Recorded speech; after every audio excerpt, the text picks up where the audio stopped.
Hey, what's going on, guys? My name is Slcmof, and I'm back again with another video. And in this one, I want to talk about Telltale's Batman game and the possibility of the Penguin showing up in the game. So, unfortunately, I just recently made a video about the villains, which I should have included this in here, but I didn't see this article until afterwards. Anyway, in that video, I'll link it in the description below, I speculate on what villains we could be seeing in the game beyond that of which is already confirmed. And by no means is the Penguin confirmed for this game. I like to keep that in mind, but I'll show you what I'm talking about and why we think that the Penguin may be involved. And in my video about the villains, I speculated on villains that could be in the game. I don't think I mentioned Penguin too much. I did talk about the Joker, I think, a lot in that video. However, I did also mention the two confirmed villains for the game, and that is Harvey Dent, who's not yet Two-Face, and then Carmine Falcone in the mix as well. Okay, so this theory comes out of E3. So at E3, the press got a 30-minute hands-off demo with Telltale's Batman, and the demo is essentially divided into two distinct portions. Okay, the first half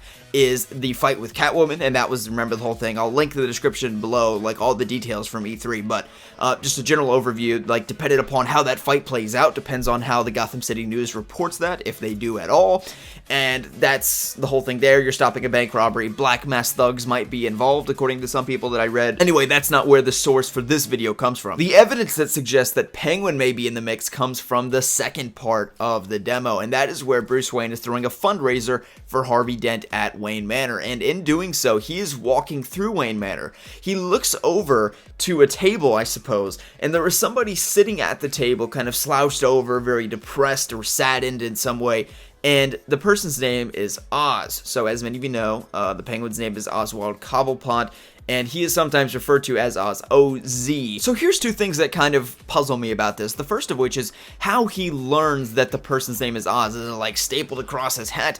Also, you know, how tall is this guy? Is he within, you know, Penguin's roughly 3 feet tall in the comics, okay? So maybe they're taking a route where he's more like, you know, human look, you know, normal looking, normal, quote unquote, you know, like taller than Danny DeVito, shall we say. So yeah, I just don't know, how does he learn his name is Oz? Is he walking with Harvey Dent through Wayne Manor, and Oz is like, oh yeah, that Oz guy over there, his parents died or whatever, because of course he has his own kind of sad, you know, life, basically. If you don't know his backstory, you can look it up, but it's actually in like the Arkham Knight mode or whatever. You can take a screenshot of Cobblepot's Manor, which is actually by Wayne Tower, underneath Wayne Tower, and that's kind of the whole sadness of it, is basically the Cobblepot's lost out to the Waynes.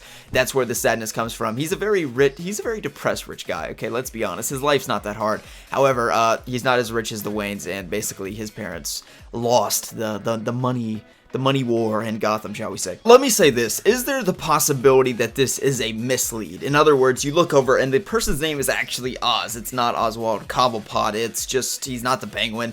It's just somebody else, and it's a mislead. It's to make you think this. Of course, Telltale likely knew that this was going to be in the 30-minute gameplay demo, which is going to be reported everywhere by the press. Funnily enough, I've read most all of the kind of videos, or articles rather, of people, their experience with the demo, and none of them have reported this, and this is certainly a minute detail. I think it's intentionally subtle, but at the same point, it is very in your face in a subtle way. I mean, like, it's, you know, you look over and the guy's name is Oz. There's nobody in Batman lore or in the animated series or anything that you could look at that's named Oz, as far as I'm aware.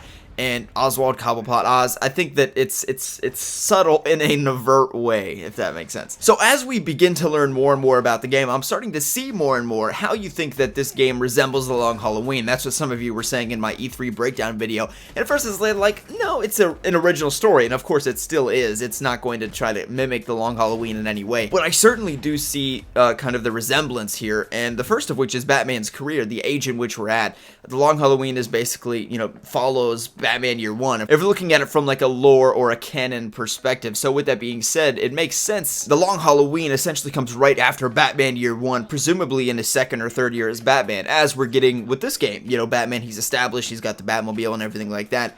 He is Batman. The only thing is that he hasn't been it for a while. He's very much so new, and the Gotham City world doesn't trust him. So in that sense, it is a lot like The Long Halloween, and also with the villains. You know, two of the most famous Batman stories where there's a lot of villains jammed in there is Batman Hush and then The Long Halloween. They're both books with essentially every Batman villain known, and the Catwoman is, funnily enough, an integral part of both of those stories, and she's appearing to be in this one as well. So I certainly do see, you know, the similarities, but of course this is not going to be a direct adaptation of The Long Halloween in any way. It's going to be its own thing, and just in the fact that Batman and Harvey Dent are working together is a pretty big distinction. And there is a full-blown fight between Batman and Catwoman, unlike in Batman Hush, for example, where they're lovers. It appears as though, from what I've read and the possibilities and just kind of speculation of what we know about Telltale Games, that whether or not your relationship with Selina Kyle will be dependent upon your choices that you make with her. In other words, as many of you know, Catwoman, she's very much so a love-hate relationship with Batman, I would say. Sometimes she's his love interest, and in other times, she's his villain, basically. So I'm interested to see if they implement that in an interesting way, whereas your choices depend upon your relationship with Selina Kyle. Of course, all the other characters as well. That's just how Telltale Games work, but especially with her, because she is portrayed so differently, whether it be as a villain or as a love interest, and I hope that they let us kind of vary that at least a little bit. Okay, guys, hope you all did enjoy the video, and if you did, feel free to give it a thumbs up. Let me know what you think about Penguin being in Telltale's Batman. What involvement do you think he'll have in the story, and do you think he's friends with Harvey Dent? Just let me know your thoughts in the comment section below. At this point, this is all speculation. However, here's what I will say. Although this may seem insignificant, I would say that the identification of Oz, it's pretty, again, it's subtly overt in a strange way. It's kind of an oxymoron, but that's just what I'll say, and I think that we can pretty much bump up a sizable likelihood that Penguin will be in the mix for Telltale's Batman, and the question now is, what villains more will we see that we have not already? We can most certainly see that Telltale is taking advantage of the strongest rogue gallery in all of comics, as they indeed should. Okay, hope you guys have enjoyed the video, and if you did, feel free to give it a thumbs up, and be sure to subscribe for all Telltale Batman news, videos, information, and more. We'll see you in the next one.